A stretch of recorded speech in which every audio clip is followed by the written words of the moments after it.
खबरों की शुरुआत करेंगे। आज से यूपी विधानसभा के बजट सत्र की शुरुआत हुई है, जो कि जबरदस्त हंगामे के साथ हुई। यहां विधानसभा और विधान परिषद के संयुक्त सदन को राज्यपाल आनंदीबेन पटेल ने संबोधित किया। इस दौरान सपा विधायकों ने हंगामा कर दिया। राज्यपाल आनंदीबेन पटेल ने जैसे ही अभिभाषण प्रस्ताव पढ़ना शुरू किया तो सपा विधायकों ने वेल में आकर नारेबाजी की, साथ ही महाकुंभ भगदड़ मौतों का आंकड़ा जारी करने की मांग की। ऐसे में राज्यपाल का अभिभाषण पूरा हुए बगैर ही सदन की कार्यवाही स्थगित करनी पड़ी। दरअसल राज्यपाल आनंदीबेन पटेल का भाषण 59 मिनट की अवधि का तैयार किया गया था, लेकिन सपा विधायकों के हंगामे के चलते उन्होंने सिर्फ 8 मिनट 35 सेकंड ही भाषण दिया। राज्यपाल ने शुरुआत और अंत के कुछ पन्ने पढ़कर अभिभाषण पूरा किया। बता दें कि बजट सत्र 18 फरवरी से 5 मार्च तक चलेगा, जबकि बजट 20 फरवरी को पेश किया जाएगा। कार्य मंत्रणा समिति की बैठक ने 5 मार्च तक 11 दिनों की बैठक के लिए बजट सत्र का कार्यक्रम जारी किया है।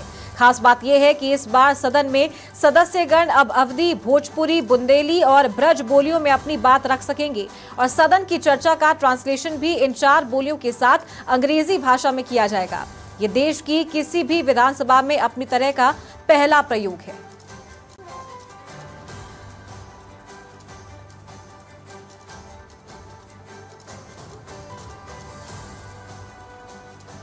तो आज से यूपी विधानमंडल के बजट सत्र की शुरुआत हो चुकी है और इस बात की संभावना बिल्कुल बनी हुई थी कि विपक्ष जरूर सदन में हंगामा करेगा। जिस तरीके से संसद में महाकुंभ में जो भगदड़ हुई है उसको लेकर लगातार विपक्ष हमलावर था, तो यहां यूपी विधानमंडल के बजट सत्र की शुरुआत भी जोरदार हंगामे के साथ हुई।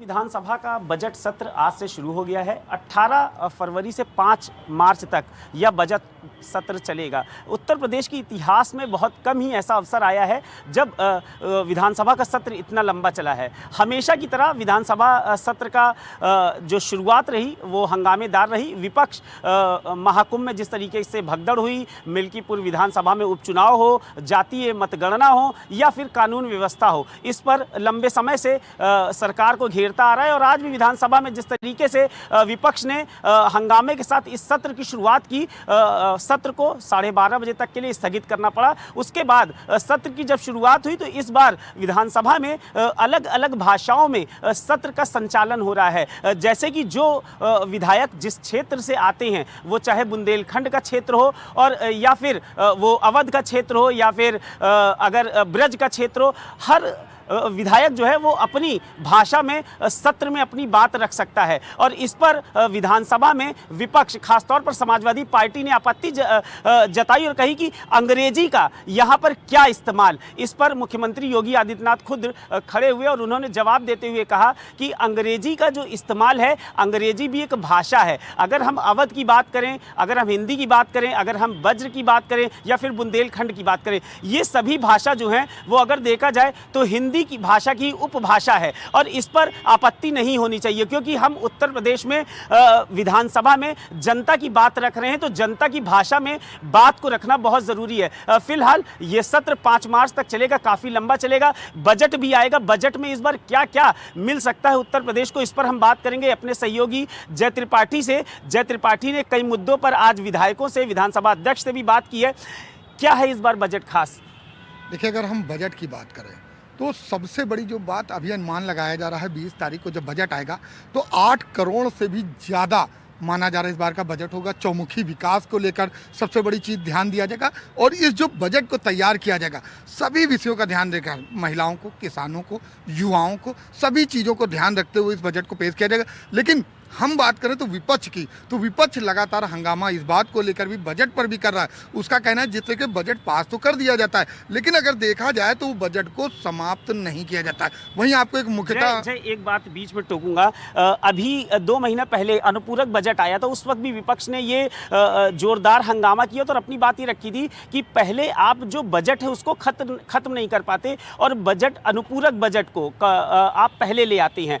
इस मुद्दे पर क्या इस बार भी जहां तक है वो हंगामा होगा, क्योंकि जो विपक्ष हंगामे कर रहा है, मिल्कीपुर उपचुनाव हो, महाकुंभ पे भगदड़ हो, उसके अलावा ये बजट पर, क्या बजट 20 तारीख को जब बजट आएगा तो उस दौरान भी ये हंगामा देखने को मिलेगा? देखिए, अगर हम विपक्ष की बात करें तो विपक्ष में अगर बात करें तो बजट को लेकर हंगामा निश्चित जारी रहेगा, क्योंकि हम बात करें तो जब वो जैसे बजट पेश किया जाता है तो उनका कहना है उस बजट का आगे चल के विवरण देना चाहिए, जो कि शायद सरकार के तरफ से वो बजट का विवरण उनके पास नहीं पहुंच रहा है, जिसके कारण उनका कहना है कि ये बजट समाप्त नहीं होता, एक नया बजट आ जाता है। लेकिन जो प्रक्रिया है वो प्रक्रिया तो जारी ही रहेगी। बजट पेश करना कहीं ना कहीं विधानसभा सत्र में ये पूरी शुरुआत से हो रही है, उसको करना ही पड़ेगा। हालांकि अगर विपक्ष की बात करें तो विपक्ष कई मुद्दों के साथ जो है आज खड़ा दिखाई पड़ा। आज सुबह का जो नज़ारा था, जय, रोकना चाहूँगा आपको। अनुपूरक बजट, अपनी जनता की जानकारी के लिए बता दूं कि इस वर्ष जो अनुपूरक बजट आया था वो महाकुंभ के दृष्टिगत आया था। वो चाहे लोक निर्माण विभाग का हो, चाहे पेयजल के लिए हो, या फिर नमामि गंगे यानी गंगा की सफाई के लिए हो, या फिर महाकुंभ के लिए जो अतिरिक्त बजट जारी किया गया था उसके दृष्टिगत सूचना विभाग को बजट दिया गया था, पर्यटन को दिया गया था, परिवहन को दिया गया था। क्योंकि जो शटल बसें चली थी, उन शटल बसों से लोगों को किस तरीके से उनके गंतव्य तक, पहले संगम तक यानी कि प्रयागराज तक, उसके बाद प्रयागराज के बाद उनके गंतव्य तक किस तरीके से शटल बसों के माध्यम से उनको पहुंचाया जाए, इस चीज़ के लिए भी परिवहन विभाग को अलग से बजट जारी किया गया था, जिसके लिए अनुपूरक बजट की बहुत ज़रूरत थी। और मुख्यमंत्री योगी आदित्यनाथ ने आज सुबह अपने संबोधन में एक बात यह भी रखी थी कि विपक्ष अगर सरलता पूर्वक या सहजता पूर्वक अपनी बात को रखेगा तो उनकी बात पर विचार किया जाएगा, लेकिन अगर किसी तरीके का प्रदर्शन होगा, किसी तरीके का हंगामा होगा, तो बजट में ना ही उनकी बात फिर सुनी जा सकती है और ना ही अपनी बात वो पटल पर रख सकते हैं। हंगामे के साथ नहीं, अगर उनको अपनी बात रखनी है तो शांतिपूर्वक तरीके से रखें। और इसके लिए उन्होंने नेता प्रतिपक्ष के साथ साथ सभी पार्टियों के नेताओं से भी अपील की थी। लेकिन जय, मैं देख पा रहा हूँ कि जब सर्वदलीय बैठक होती है एक दिन पहले, उस समय भी मुख्यमंत्री भी होते हैं, विधानसभा अध्यक्ष होते हैं, नेता प्रतिपक्ष होते हैं, साथ ही साथ जो और पार्टियां हैं, चाहे वो बसपा हो, चाहे वो कांग्रेस हो, सभी के सदस्य जो होते हैं वो उस सर्वदलीय बैठक में बैठते हैं और हंसी खुशी वहां पे बात रखी जाती है। उसके बाद हाई टी का भी कार्यक्रम कल रखा गया था। उस दौरान सब चीज़ शांतिपूर्वक होती है, लेकिन जब अगले दिन जब शुरुआत होने वाली होती है सत्र की, ये हंगामा करने की ज़रूरत आन क्यों पड़ती है? देखिए, इस पर आज चर्चा किया गया, कई जो है मंत्रियों से बात की गई। अगर हम भाजपा की तरफ से बात करें तो भाजपा का साफ कहना है कि विपक्ष के पास कोई मुद्दे नहीं। जब मुद्दे के विहीन रहेगा तो कहीं ना कहीं हंगामा करेगा, इस तरीके की बातें करेगा। उनका साफ कहना है कि अगर विपक्ष के पास अगर कोई मुद्दे होते तो वो मुद्दों पे बात करता, अंदर आता, पटल पे चर्चा करता, लेकिन उनके पास जब मुद्दे नहीं है तो वो उन्हीं चीज़ों में से कमियाँ निकालना और कमियों को निकाल कर सड़कों पर प्रदर्शन करना, जो कि शोभनीय नहीं है। आज जिस तरीके से राज्यपाल के अभिभाषण के बीच में इस तरीके का हंगामा देखने को मिला है, तो कहीं ना कहीं ये पहली बार ऐसा हुआ है कि राज्यपाल गो के बाद लगा कि आप वापस जाइए, उसके लिए लगातार चिल्ला रहे थे। तो ये आज तक नहीं हुआ। ये कहीं ना कहीं देखा जाए तो एक अशोभनीय रहा। साथ ही अगर हम बात करें तो विपक्ष के लोगों से बात किया गया तो उनसे पूछा गया तो उनका साफ कहना है कि राज्यपाल अपना अभिभाषण पूरी व्यक्त ही नहीं कर पाए।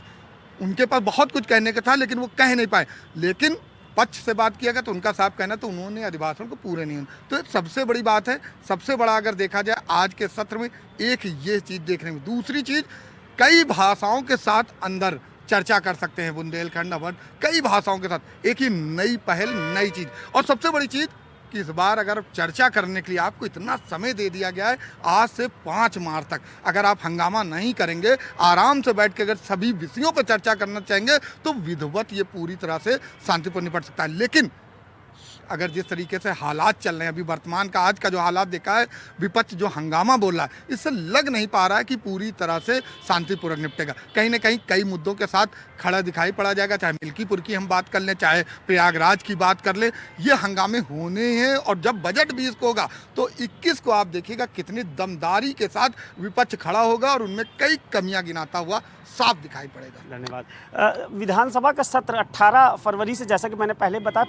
5 मार्च तक चलना है। 20 फरवरी को बजट आएगा, लेकिन बजट के दौरान भी हंगामा देखने को मिल सकता है। मुख्यमंत्री योगी आदित्यनाथ जैसा कि पहले ही अपने संबोधन में कह चुके हैं, लेकिन विपक्ष है जो हंगामा जरूर करेगा और विपक्ष का ये राइट भी है। लेकिन विपक्ष को अपनी बात रखने के लिए मौका मिलता है, उस दौरान वो अपनी बात रख सकता है। जरूरी नहीं कि जिस वक्त सदन की कार्रवाई चल रही है उस दौरान इस तरीके के अगर हंगामे होंगे, तो शायद बजट जब आएगा उस दौरान भी अगर विपक्ष को बजट में भी कोई कमी लगेगी तो अगर वो शांतिपूर्ण तरीके से अपनी बात कहेगा तो ठीक है, वरना अगर हंगामे के साथ होगा तो हर बार की तरह सदन जो है वो इसी तरीके से चलता रहेगा। बजट आ जाएगा, जनता के पास बजट पहुंच जाएगा, लेकिन बजट में अगर कुछ खामी है तो विपक्ष जो है वो पटल पर अपनी बात नहीं रख पाएगा। वीडियो जर्नलिस्ट मोहम्मद लतीफ और अपने सहयोगी जय त्रिपाठी के साथ अम्बरीश सिंह, समाचार प्लस।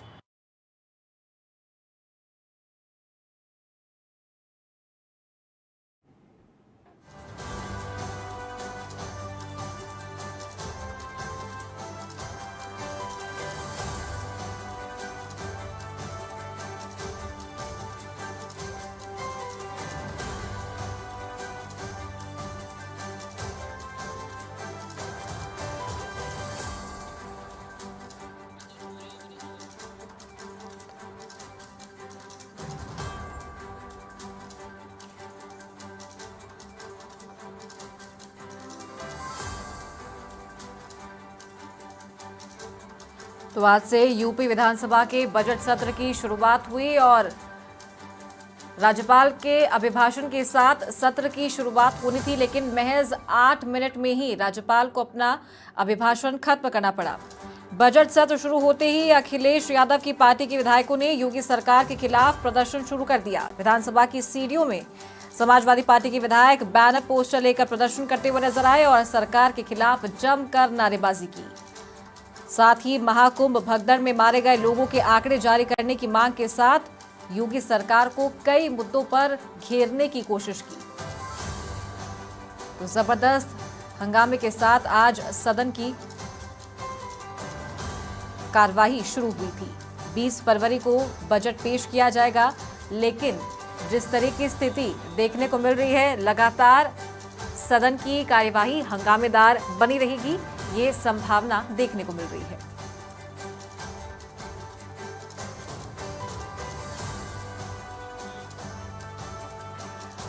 और ज्यादा जानकारी के साथ सहयोगी जय त्रिपाठी लाइव हमारे साथ जुड़ गए हैं लखनऊ से। सीधा उनका रुख करेंगे। जय, आज से बजट सत्र की शुरुआत हुई है, राज्यपाल का अभिभाषण था, देखा कि जबरदस्त हंगामा हुआ कार्यवाही शुरू होते ही। क्या कुछ कहना है विपक्ष का, किन मुद्दों को लेकर विपक्ष सरकार को घेरने की कोशिश कर रहा है लगातार? जी बिल्कुल, आपको बताना चाहेंगे विधानसभा सत्र का आज पहला दिन था और जिस तरीके से अभिभाषण प्रारंभ हुआ राज्यपाल का, लेकिन हंगामा उसी वक्त से प्रारंभ हो गया। जिस तरीके से उनको कहीं न कहीं उद्घोषणा करनी थी, उसके बीच में आपको बता दें जिस तरीके से विपक्ष लगातार हमला बोलता हुआ नजर आया। उसके बाद अगर हम बात करें, मुख्यमंत्री योगी आदित्यनाथ पहुंचे और बजट को लेकर, अन्य विषयों को लेकर चर्चा करते हुए कहीं न कहीं सत्र को प्रारंभ किया गया। आपको बता दें कि इस बार का जो आज का विधानसभा सत्र है वो बहुत ही खास और बहुत ही अहम है, क्योंकि सबसे बड़ी चीज ये है कि कई विधायक अलग अलग भाषाओं से आते हैं, कोई अवध से, कोई बुंदेलखंड से, कई अन्य विषयों के साथ। तो सब विषयों को ध्यान रखते हुए, सभी भाषाओं का ध्यान रखते हुए कहीं न कहीं चर्चा के लिए बना दिया कि आप लोग इस तरह चर्चा कर सकते हैं। उसी बीच आपको बताते चले कि इस बार का जो विधानसभा सत्र है आज से प्रारंभ होते हुए 5 मार्च तक की कहीं न कहीं विधानसभा सत्र चलेगा, जिस पर यह माना जाए कि ये सबसे लंबा समय वाला सत्र होगा। अपनी बातों को रख सकते हैं, अपनी बातों को चर्चा कर सकते हैं। वहीं विपक्ष की हम बात करें, विपक्ष जिस तरीके से हमलावार नजर आ रहा है, वो कहीं न कहीं सत्ता पक्ष को खींचने का प्रयास कर रहा है। उसका साफ कहना है, चाहे मिल्कीपुर की बात कर ले, जिस तरीके से मिल्कीपुर में चुनाव हुआ उसके बाद समाजवादी पार्टी लगातार हमला बोलती हुई नजर आई। अगर हम बात करें तो कहीं न कहीं जिस तरीके से आप प्रयागराज महाकुंभ की हम लगातार बात कर रहे हैं, प्रयागराज महाकुंभ को लेकर भी कहीं न कहीं विपक्ष लगातार हमला बोल रहा है। उसका साफ कहना है कि जिस तरीके से सरकार लगातार पीठ थपथपा रही है कि वहां को लेकर, लेकिन कहीं न कहीं वहां भी चूक है, कमियां हैं, तो विपक्ष लगातार हमलावार करता है। और जिस तरीके से चर्चाओं की बात करें तो 20 तारीख को कहीं न कहीं बजट जो है पेश किया जाएगा और इस बजट की अगर हम बात करें तो 8 करोड़ से भी ज्यादा का इस बार का बजट होगा। चौमुखी विकास को लेकर इस बजट को प्रस्तुत किया जाएगा और हम बात करें तो युवाओं, किसानों, महिलाओं सभी का ध्यान रखते हुए बजट पेश किया जाएगा।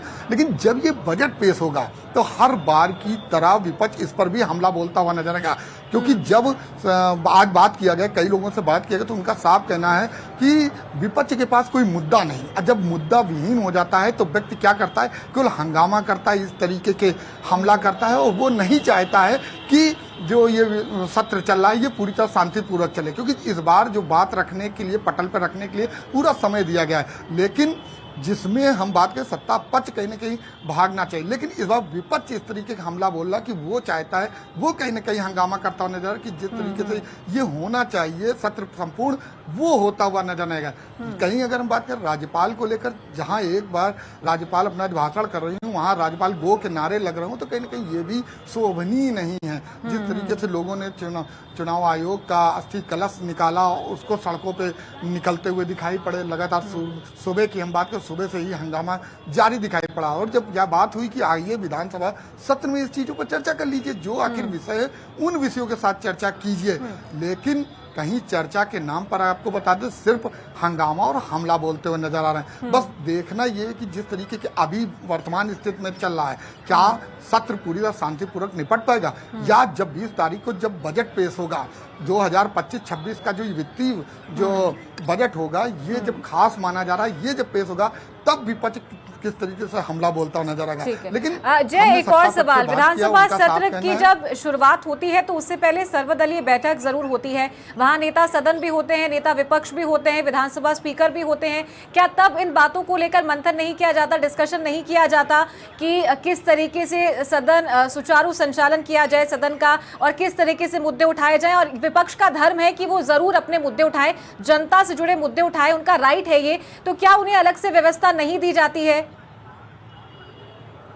बिल्कुल सही बात है चारू, कि जिस तरीके से बात करें तो कहीं ना कहीं आप देख रहे हैं कि जब सर्वदलीय बैठक होती है, सारी चर्चाएं की जाती है, उस वक्त चाहे पक्ष हो चाहे विपक्ष हो, सभी लोगों को जानकारी रहती किन किन विषयों के साथ वहां पर जो है बात करनी है। आखिर हम बात करें तो सारी चर्चाओं पर पूरी तरह से सर्वदलीय बैठक में ही चर्चा हो जाएगी। अगर कहीं पर किसी तरीके का अगर वार्तालाप करना है तो वहीं पर हो जाना चाहिए, लेकिन हर बार की अगर हम बात करें तो कहीं ना कहीं सर्वदलीय बैठक होती है, वहाँ पूरी तरह शांतिपूर्ण संपूर्ण हो जाता है, और ये होता है कि आखिर बजट जो होगा और या चाहे अन्य विषयों पर जब सत्र चालू होगा तो बड़ा शांतिपूर्वक निपटाएगा। लेकिन जब दूसरे दिन हम जब देखते हैं, चाहे जब भी हो विधानसभा सत्र प्रारंभ होता है, वहां पर हम बात करें तो विपक्ष हमला बोलता हुआ नजर आता है। इससे पहले भी हमने कई बार देखा कि जैसे विधानसभा सत्र प्रारंभ हुआ, लोग सड़कों पे आ गए, सड़कों पे आके नारे लगाते हुए नजर आ गए और हमला बोलते हुए नजर आए।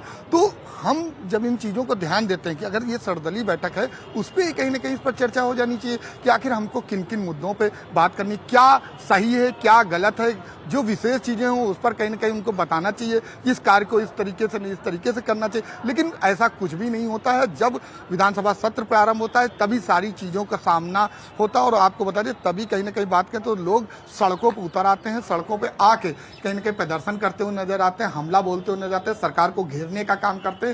उनका ये मानना होता है कि जो भी बात हमें रखनी, विधानसभा सत्र में हंगामा जारी रहता है, और हर बार की बात करें तो ये हंगामा देखने को मिलता है। इस बार की बात करें तो इस बार भी कई बातें हैं जिसको लेकर हंगामा हो रहा है, चाहे प्रयागराज को बात करें, मिल्कीपुर को लेकर बात करें, तो कहीं ना कहीं विपक्ष तो हंगामा बोल रहा है, लेकिन सरकार का कहना आइए हमसे बात करिए, हम हर चीजों का रखेंगे। अब आपको बता दें जिस तरीके 20 तारीख को बजट होगा, उस बजट को लेकर सरकार लगातार कहीं ना कहीं पूरी तरह से बात कर रही है कि जो भी विषय हैं उन विषयों को ध्यान रख के कहीं कहीं इस बजट को पेश किया जाएगा। लेकिन विपक्ष की बात कर लें चारू, तो विपक्ष लगातार हमला बोल रहा कि जो पिछला बजट है वही बजट नहीं समाप्त होता है और नया बजट फिर से आ जाता है। आखिर अगली बार हम बात करें पूरक बजट की तो वो बहुत ही खास रहा था वो बजट, क्योंकि उस बजट में महाकुंभ जैसी बड़ी योजना थी, कहीं ना कहीं उस पर सारी चीजों को धरातल पर लाना था। महाकुंभ की आप बात कर रहे हैं, बात करें संसद की, तो संसद में भी लगातार विपक्ष ने मुद्दा उठाया था कि जिस तरह की भगदड़ वहां पे हुई है और बड़े बड़े इंसिडेंट वहां पे हुए, तो उसको लेकर सरकार जो सही आंकड़ा है वो नहीं बता रही है। और आज भी देखा जिस तरीके से कार्यवाही शुरू हुई है तो लगातार विपक्ष, ये प्रमुख मुद्दा है जो विपक्ष उठा रहा है कि मौतों का आंकड़ा सरकार जारी नहीं कर रही है। इसको लेकर सरकार की तरफ से क्या जवाब दिया जा रहा है? देखिए चारू, जब ये प्रयागराज का ये मुद्दा उठा कि आखिर जिस तरह से भगदड़ हुई और उस भगदड़ में किस तरीके से कितने लोगों की जान गई, इन चीज़ों पर सवाल उठाया गया। अगर हम बात करें तो सरकार ने संगम घाट का जिस तरीके से जिक्र किया, वहाँ पर 30 लोगों की मृत्यु और 90 लोग घायल होने को बताया गया था, लेकिन विपक्ष उस पर लगातार कह रहा है कि वहीं नहीं, झूसी में भी कहीं ना कहीं जिस तरीके से भगदड़ हुई थी, अगर बात करें फाफामऊ भगदड़, तो विपक्ष लगातार घेर रहा है। उसका कहना है कि जिस तरीके से वहाँ भगदड़ हुई और उसमें जिन लोगों की मृत्यु हुई उसका आंकड़ा सरकार पेश करे। सरकार का कहना है जो भी आंकड़ा है वो आंकड़ा प्रस्तुत किया जा रहा है आराम से बैठ के, लेकिन कहीं ना कहीं देखा जाए, इन पर भी अगर चर्चा की जाए तो हम पिछली बातें कर लें, चाहे कोई भी महाकुंभ रहा हो, चाहे 1958 से लेकर अभी तक की, जिसमें कि सभी में कहीं ना कहीं भगदड़ रही, किसी में पुल टूटा, कहीं पे कुछ हुआ, सब में जान गई है और सब में आकलन किए गए। इस बार भी जिस तरीके से सरकार से लगातार विपक्ष सवाल पूछ रहा है कि आखिर जो भगदड़ हुई और कितनी लोगों की जाने गई हैं उसका विस्तृत जानकारी दे, इन चीज़ों को लेकर हंगामा साफ करते हुए नजर आ रहे हैं। सरकार का भी कहना हर चीज़ का जवाब दिया जाएगा, उसका एक समय है, उस समय के निर्धारित पे आपको हर चीज़ का जवाब दिया जाएगा कि आखिर प्रयागराज में किस तरीके से सफलतापूर्वक इतने करोड़ों लोगों को स्नान कराया गया, किस तरीके से वहाँ भगदड़ हुई, क्या कारण था और कितने लोग। तो सरकार अभी ये वर्तमान की अगर हम चारू बात करें तो इस पर अभी चर्चा नहीं कर रही। कुल अभी जो वर्तमान चर्चाएं हो रही वो बजट को लेकर की जा रही, आखिर आने वाली योजनाओं को की जा रही, लेकिन सरकार उनको छोड़ने वाली नहीं है। सरकार को कतई विपक्ष छोड़ने वाला नहीं, विपक्ष लगातार हंगामा बोल रहा है। उसका कहना है मिल्कीपुर में जिस तरीके से धांधली हुई है, चुनाव आयोग ने धांधली की, उस पर सवाल उठा रहा है। प्रयागराज में जहां सरकार पीठ थपथपा रही उसके खिलाफ कहीं ना कहीं विपक्ष नजर आ रहा है। तो कुल मिला के अगर बात करें तो सरकार तो बता रही कि विपक्ष पास मुद्दे नहीं, लेकिन विपक्ष अपने इन मुद्दों के साथ कहीं ना कहीं सरकार को घेरती हुई नजर आ रही है। जी चार, ठीक है जय, बहुत शुक्रिया आपका हमारे साथ जुड़ने के लिए और ये जानकारी देने के लिए। तो सहयोगी जय त्रिपाठी लाइव हमारे साथ जुड़े थे और आज जिस तरीके से बजट सत्र की शुरुआत हंगामेदार रही है उसे लेकर जानकारी दे रहे थे, किस तरीके से विपक्ष मुद्दे उठा रहा है, किन मुद्दों को लेकर हंगामा कर रहा है और आने वाले दिनों में किस तरीके से ये सत्र चलने वाला है।